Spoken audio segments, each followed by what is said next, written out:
Buckingham Palace lay in the dim light of early morning, its long, echoing corridors filled with the hurried footsteps of royal staff.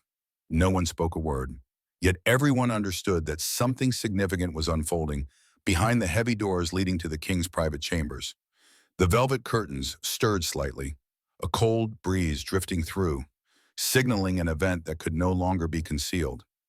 Inside, King Charles sat silently in his leather chair, his hands trembling uncontrollably.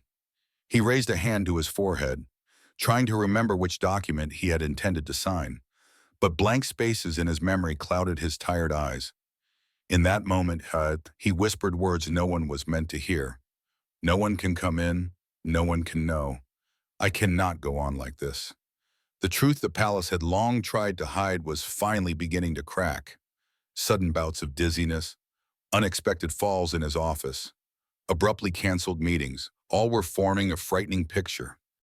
And in this seemingly hopeless instant, Charles summoned William, not to confide, but to place upon his son a burden that no one else could bear.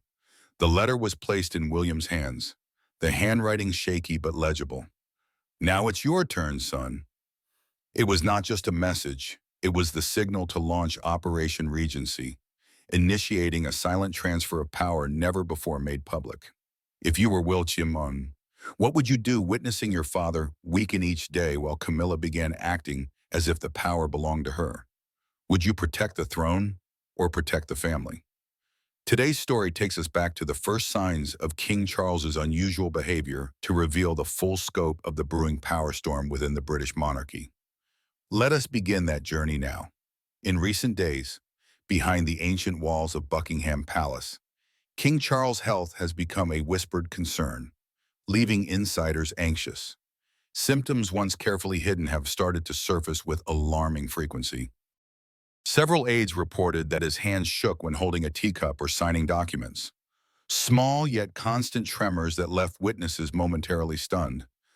More concerning were the lapses in memory. Moments when he hesitated mid-sentence, staring down at documents as if he had forgotten what he had just said. On one occasion, while chairing an important meeting, he suddenly froze, his gaze blurred, and he had to sit down from dizziness. His private doctors rushed in immediately, and the meeting ended early to prevent any leaks. This situation forced the palace to enact maximum control. Charles's public schedule was cut to a bare minimum. Monthly events were canceled or reassigned to other family members. Courtiers positioned themselves to block cameras, always ready to steady the king if he faltered. The atmosphere was taut, with everyone aware that a single misstep, a single filmed moment of Charles losing control in public, could shake the United Kingdom to its core. Yet the most dramatic moments unfolded not before the cameras, but in the private room where Charles stubbornly faced himself each night. He sat beside an antique wooden desk, the warm light highlighting a face far more gaunt than the public ever saw. His hands continued to shake, stronger than anyone could imagine. As he tried to place his pen on the page, his hand faltered, smearing the ink in a long streak. Charles lifted his head, exhaling a weary sigh. In the heavy silence of the room, a single tear quietly fell to the wooden floor. He whispered, his voice choked, speaking both to himself and the void. "I feel like I'm losing control. Who will protect the throne?" That question carried fear, pain, and the helplessness of a king knowing time was closing in. Yet as despair hung thick, an unexpected choice appeared, a discreet decision known only to a few closest. The critical moment of the monarchy unfolded in a room so quiet that even King Charles' heavy breaths could be heard. The pale yellow light from a desk lamp accentuated every wrinkle, every sign of exhaustion. Charles sat motionless in a velvet chair, hands trembling lightly, eyes fixed on an ivory envelope before him, small, yet bearing the weight of a dynasty. William stood a few steps away, his eyes full of worry, witnessing his once proud father now incredibly fragile. Charles drew a deep breath, gathering what little strength remained. He reached for the envelope. Fingers once accustomed to signing important decrees now trembled with undeniable weakness. William stepped forward instinctively to help, but Charles shook his head, signaling he wanted to do it himself. Some moments require a king to act alone, even when the body betrays him. Finally, Charles lifted the envelope. His voice was hoarse, heavy, yet resolute. "Now it's your turn, son." William stood still. Those 3 words cut through the fear he had tried to avoid for months. As he took the envelope, his hand trembled, not from fear, but from the unmistakable weight now resting on his shoulders. This was no ordinary message. It was a transfer of responsibility, an acknowledgement that Charles's time was nearing its end. Charles looked deeply into William's eyes. For the first time, his gaze carried not the authority of a sovereign, but the plea of a father. "You will have to take my place. Do you understand?" His voice nearly broke. William swallowed the rising lump in his throat. He nodded lightly, yet his eyes were firm like never before. "Father, I will do everything to protect the throne." This was not a promise. It was the oath of the one stepping into Operation Regency, the most secret power transition in the monarchy. From that moment, William was no longer standing in the shadows. He would bear the dynasty's weight while darkness slowly closed behind Charles. Time seemed to stand still. Charles closed his eyes, letting the moment sink into a rare pocket of calm. William, clutching the envelope tightly in his hand, understood that from this moment on, he would face far more than the responsibilities of a future king.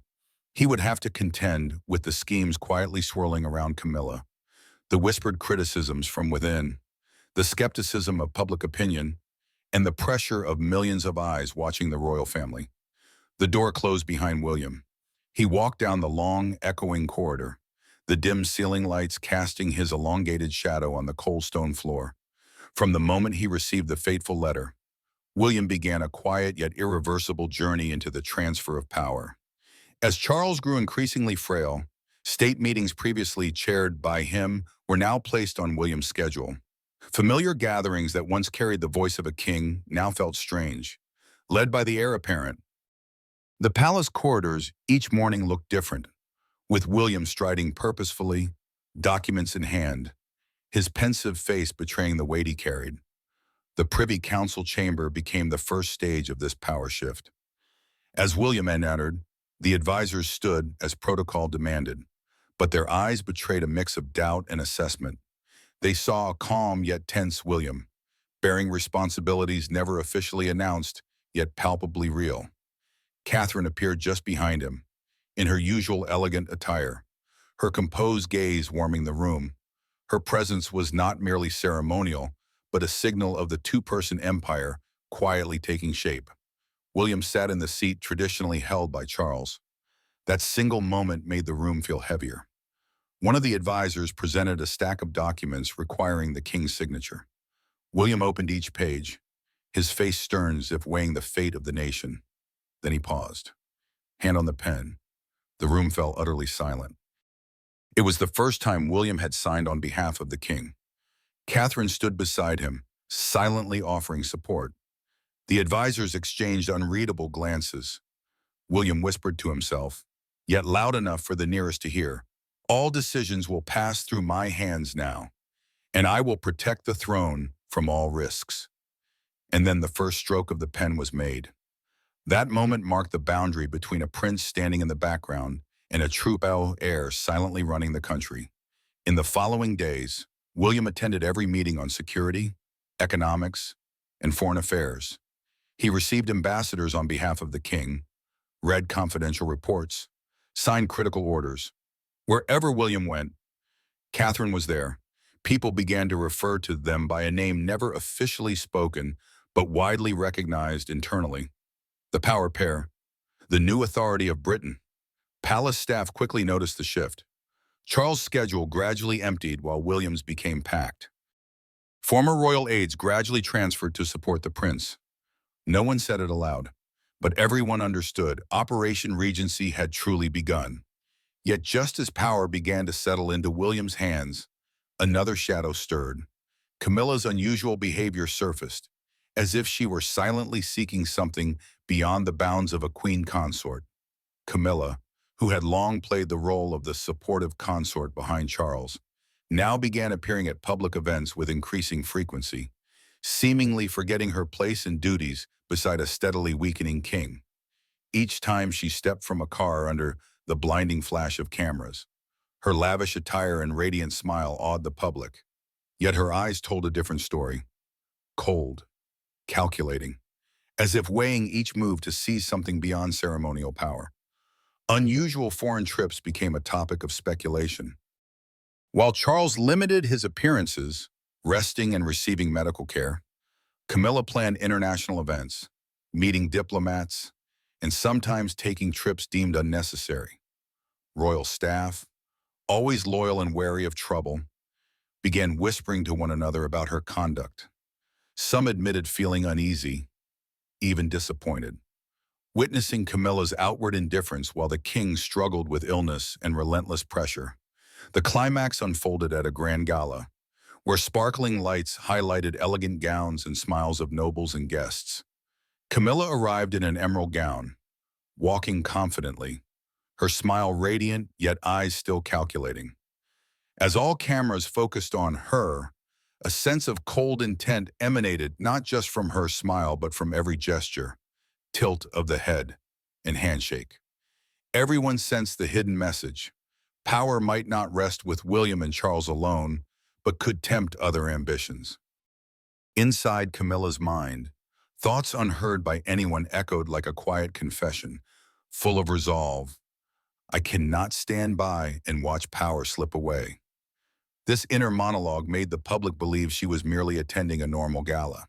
Yet every step, every smile was carefully measured to gain influence in the royal family, even as Charles weakened and William rose. Her public, calculated behavior immediately caused an uproar outside. Media and social networks were flooded with criticism of Camilla's apparent indifference, describing her as cold and lacking compassion toward the king. Within the palace, worried glances and hushed whispers emerged, from Princess Anne to Prince Edward. Everyone sensed the abnormality, the simmering conflict forming. In the dimly lit private council room, light from ceiling lamps fell upon the heavy wooden table, emphasizing the weight of responsibility on each member. Tension ran so high that the rustle of paper or a sigh made everyone jump. Princess Anne and Prince Edward, known for their forthrightness, sat across from Camilla, their eyes sharp as blades, their voices authoritative yet laden with concern. They would no longer remain silent about Camilla's unusual conduct, especially as Charles grew ever weaker. Anne's gaze was stern, tracking every movement of Camilla. Camilla, what responsibility do you have toward the king? The question rang out, not as a polite formality, but as a direct challenge. The entire room seemed to hold its breath, all eyes fixed on the moment. Camilla tried to maintain a light smile, but her trembling hands betrayed the tension inside. She inhaled sharply, her voice soft but faltering slightly. I am only doing what is necessary. The brief answer not only caused Anne and Edward to frown, but also weighed heavily on the advisors and royal staff standing behind them. Everyone understood that those words could not quell doubts about Camilla's motives, about her stepping outside her responsibilities, quietly seeking power. Anne's eyes bore into Camilla, as if to see through every scheme, while Edward, serious, folded the document before him, his quiet voice filled with authority as he added, "We need to know the limits of your role and who will be responsible if the king is endangered."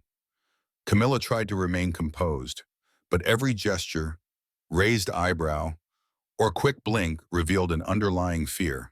The staff watched silently, no one daring to intervene, as this was the moment when the royal family faced its strongest internal turbulence. The tense looks, trembling hands, and subdued voices painted a scene of pressure and conflict. Tension seemed to radiate from Charles, confined in hospital, to this very council room, making it clear that power was being subtly and dangerously challenged. Outside the room, William stood by the half-open door, silently observing. He knew the internal divisions had begun, that each action and word could become a turning point for the fate of the throne. Anne and Edward were not just questioning Camilla, They were sending a message to the entire royal family. No one stands outside responsibility, and power cannot be swayed by personal ambition.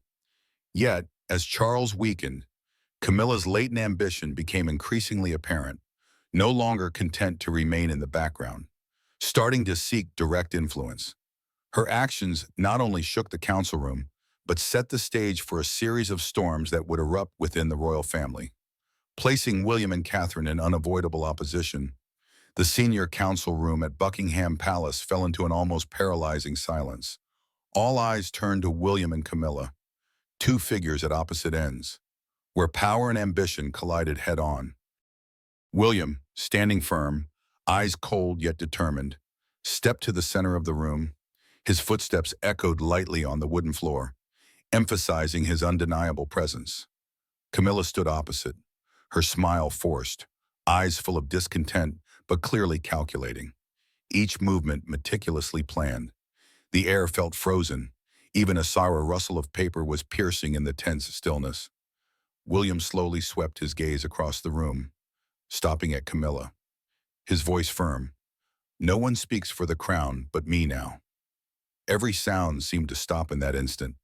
Advisors and royal staff around him tensed, hands trembling slightly as they felt the authority behind his statement. No one dared to oppose. No one dared move too quickly. Everything hung on a tightrope, where a single misstep could shatter the balance. Camilla's brow furrowed, her smile still forced, but her eyes reflected full awareness of her precarious position. Her previous subtle manipulations were no longer effective. High-level meetings she once covertly influenced were now closed to her. William's words, gestures, and gaze delivered a clear message. No one speaks for the throne except the prince. Pressure in the room was suffocating. Camilla tried to stay composed, lightly gripping the edge of the table, scanning the room for an ally, but all avoided her gaze. Her previous attempts at manipulation were now meaningless. William signed a few critical documents during the meeting, asserting that power was firmly in his hands, beyond anyone's interference. Each gesture and look underscored his decisiveness and authority. The confrontation stretched on. William and Camilla's stares like opposing forces, tension so sharp it could cut. Staff and advisors recognized that this was not an ordinary meeting, but an indirect battle for power. The victor set to determine the fate of the throne in the coming days. When William left the room, leaving Camilla standing alone in the dim light, everyone understood that power had been delineated. Camilla had lost the ability to intervene directly and no longer held a place in crucial decisions. Charles' private room at Buckingham Palace glowed in a soft light, the high walls reflecting the heavy silence that had filled the council minutes before. William stood opposite his father, eyes resolute, voice calm yet indisputable. She must go. Other sounds vanished, leaving only the rapid beating of their hearts, the rustle of documents left on the table, and the weight of the impending decision. This was not just a warning, it was the prince's final declaration of the power and responsibility he must bear. Charles bowed his head, hands trembling as he held the letter, tears falling silently onto the page William had just handed him. Each drop seemed heavier with age and the burden of the throne. He whispered, choking with emotion, "Son, I don't know if there's another way." William placed a hand on his father's shoulder, eyes steadfast but full of compassion. "Father, this is the only way to protect the throne and the royal family." Silence enveloped the room, thick with tension and pain, the palace seemingly holding its breath. Charles took a deep breath, voice trembling but firmer with resolve. He knew this moment was necessary. The decision to remove Camilla from the palace was difficult but unavoidable. Years together, private memories, all had to yield to duty and the protection of the royal image. Every gesture reflected his inner conflict, a father's heart, personal emotions, and the obligation to the throne intertwined painfully. William observed every reaction of his father, his breathing, every falling tear, feeling the weight he bore. This was not merely a political decision, it was a moment of destiny, where emotion and power merged. where William had to assert authority while respecting his father's feelings. In the dim light, Charles wept, face contorted with emotion, hand trembling over the letter. William stood firm, eyes unwavering, resolute. That moment stretched on, but finally Charles nodded, his voice faltering. "All right, you are right. This is the only way." William responded gently but firmly, "Father, I will protect the throne and the honor of the royal family." A mix of relief and pain filled the space. The decision had been made, and Camilla's fate, along with the future of the monarchy, would turn a new page. Early morning at Buckingham Palace, the first sunlight filtered through the high walls, illuminating the quiet courtyard where an unprecedented event in royal history was unfolding. The clock struck 7:15, each passing moment seeming to stretch, emphasizing the importance of the decision. Camilla stepped out of the palace, her steps slow but deliberate, trying to maintain the composure of a queen, though her eyes betrayed tension and helplessness. All eyes were on her, from the royal staff to the reporters waiting outside, cameras poised to capture this historic moment. Camilla's footsteps echoed on the cold stone, each beat like a drum, signaling a shift in power. She lowered her head slightly, without a word or gesture of resistance, yet a flicker of discontent and calculation lingered in her eyes. Years of subtle manipulation and seizing power now seemed erased in an instant. Camilla understood that from this moment, she would lose access to the palace, the ability to intervene in crucial meetings, and would be moved to Mill House, a secluded place, still under tight royal supervision. Public reaction erupted immediately. International media covered it widely, from newspapers and social media to television news, unable to hide their astonishment, even excitement, as an event unprecedented in the history of the British monarchy unfolded before their eyes. Fans and the public debated fiercely, commenting on Camilla's cold and detached demeanor throughout the crisis, and on William and Charles' firm decision. Each comment added to the pressure surrounding Camilla, making her acutely aware of her diminished position. As she passed through the palace gates, Camilla thought, "I still have a position, but real power has slipped from my hands." Her silent steps and watchful eyes created a ritual of stripped authority. Those around her recognized that a new era for the monarchy was beginning, with William and Catherine gradually taking center stage, and Camilla reduced to the role of an observer in the shadows. The moment ended as Camilla disappeared from view, no one daring to speak, and the palace returned to a quiet, yet changed state. The power vacuum had opened, clearing the way for William and Catherine to rise decisively. Sunlight streamed through Buckingham Palace's tall windows, illuminating walls that had witnessed centuries of power and history. Today, the palace exuded a different atmosphere, quiet yet tense, as unprecedented changes within the British monarchy took place. Camilla, now the Dowager Queen, walked slowly along the corridor, maintaining the composure of a queen, yet her eyes revealed helplessness. Charles, the king who once held absolute power, had fully withdrawn from public events, spending most of his time writing final letters to William and Harry, a way to pass his trust and heavy responsibility to the next generation. William and Catherine emerged as the new center of power, their presence prominent at all key royal events.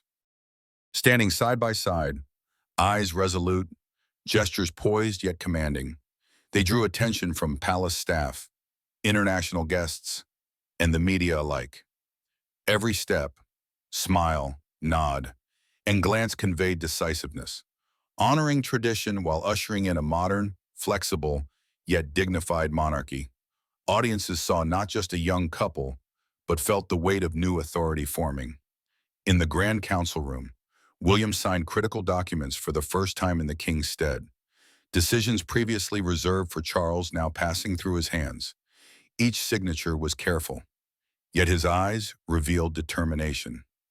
Catherine stood beside him, her voice soft yet clear, reminding and supporting her husband while helping direct diplomatic and charitable affairs, creating an image of shared authority without loss of strength. Every royal staff member recognized that this change was not symbolic alone, but a real transfer of power. Camilla, as Dowager Queen, had to retreat to Mill House, preserving her image but losing direct influence over palace affairs. Her appearances became rare, and every gesture and glance scrutinized by the public. Outside, media and the public endlessly debated her fall from power. The manner in which influence had slipped from a once important figure, she became a symbol of lost authority, while William and Catherine embodied rising power. The gap between the young couple's authority and that of the preceding generations was now stark, creating an atmosphere of tension and anticipation within the palace. In his private study, Charles sat at his desk, pen in hand, writing his final letters to William and Harry. His inner voice echoed in the silence. "Son, I trust you will protect the throne and the honor of the royal family. Step forward with determination and courage. This is the moment for you to write a new chapter for the monarchy." And the letters were not just messages about power, but reassurance, a way to transmit absolute trust to William while reminding Harry of his responsibility and role in the family. Every word and sentence carried weight, serving as both a legacy and a guiding compass for the future of the monarchy. At an important international ceremony, William and Catherine appeared before the public, standing on the main podium, receiving congratulations from world leaders. The royal staff stood at attention, guests bowed, and the media captured every moment. William maintained a steady gaze, a cautious yet commanding smile, while Catherine stood beside him, coordinating the events and supporting her husband, forming the image of a perfectly balanced power couple. Every gesture, from a nod, a smile, to a watchful glance, radiated strength, subtlety, and leadership in every situation. The scene continued to unfold dynamically as William signed additional important documents right at the ceremony, making decisions on his father's behalf, handling matters from politics to diplomacy, symbolizing a rising new monarchy. Catherine, in her co-lead role, observed, reminded, and signed decisions related to charitable activities and international events, creating an image of shared authority built not only on title, but on competence and acuity. Their seamless coordination made both the palace and the public clearly feel that a new era for the monarchy had truly begun. In the final moments of the day, as William and Catherine left the event, all eyes followed them. They held hands, walking confidently, symbolizing new power while embodying hope, stability, and determination. Camilla stepped back. Charles retained the final letters, and the new generation of the royal family officially ascended, shaping a modern monarchy that still respected tradition. A new era had begun, but what was the true lesson? Power must come with responsibility. Authority must be reinforced with trust and loyalty. And above all, painful changes are sometimes necessary to protect family and royal legacy. William and Catherine, through every challenge, demonstrated that true strength comes not just from titles, but from steadfastness, decisiveness, and the ability to lead through the storms of power. The crisis within the British monarchy revealed unseen shadows, from the tragic health of King Charles to intense internal conflicts, leaving a lasting mark on palace history. With trembling hands, failing memory, and repeated collapses in private rooms, Charles faced the limits of body and spirit, while the palace did everything to conceal the truth. Royal staff were unsettled. Hallways turned suffocatingly tense, and every gaze reflected hidden worry. The throne was unstable, and traditional power needed to be protected at all costs. In this context, Camilla revealed unusual, calculated behavior, her independent trips, attendance at luxurious events, and near abandonment of the king during a critical time outraged the public and demoralized palace staff. Her social smiles seemed to hide personal ambition, while responsibility to the crown and to Charles was neglected. This behavior not only plunged the monarchy into crisis, but also raised questions about the loyalty and ethics of someone once standing beside the throne. Camilla proved that power without responsibility leads to loss, criticism, and isolation. In contrast, William and Catherine emerged as resilient symbols of the monarchy. When receiving the letter, Now it's your turn, son. William knew he must bear the responsibility of protecting the throne, running the monarchy, and stabilizing the country in its most sensitive moment. Catherine, always by his side, not only supported but actively participated in all decisions, from diplomacy to charitable events, building a solid image of dual authority. Together, they took power with subtlety but resolve, managing crucial affairs, sensitive relationships, and maintaining order within the palace. Every step and decision reflected courage, clarity, and outstanding leadership, showing the monarchy and the public that this new generation possessed not just titles, but the ability and determination to uphold tradition. This story leaves a profound lesson. True power is not the throne, title, or rank, but responsibility, loyalty, and the ability to stand firm under trial. William and Catherine demonstrated that those who face crises, make difficult decisions, and remain steadfast in their values are the ones who shape history. Conversely, selfishly seeking power, especially when the king is weak, leads only to failure, criticism, and isolation, as Camilla experienced. Under the palace's brilliant lights, amidst social smiles and refined gestures, the truth remained clear. Only those who dare face the darkness can hold true power. Through every action and decision, William and Catherine showed that power comes with responsibility, and that loyalty and determination shape history. In the palace, no one stands outside the shadows. Only those who confront them shape history. This is not just the rise of a new generation of the monarchy, but a lesson in the strength of courage and decisiveness amid the storms of power.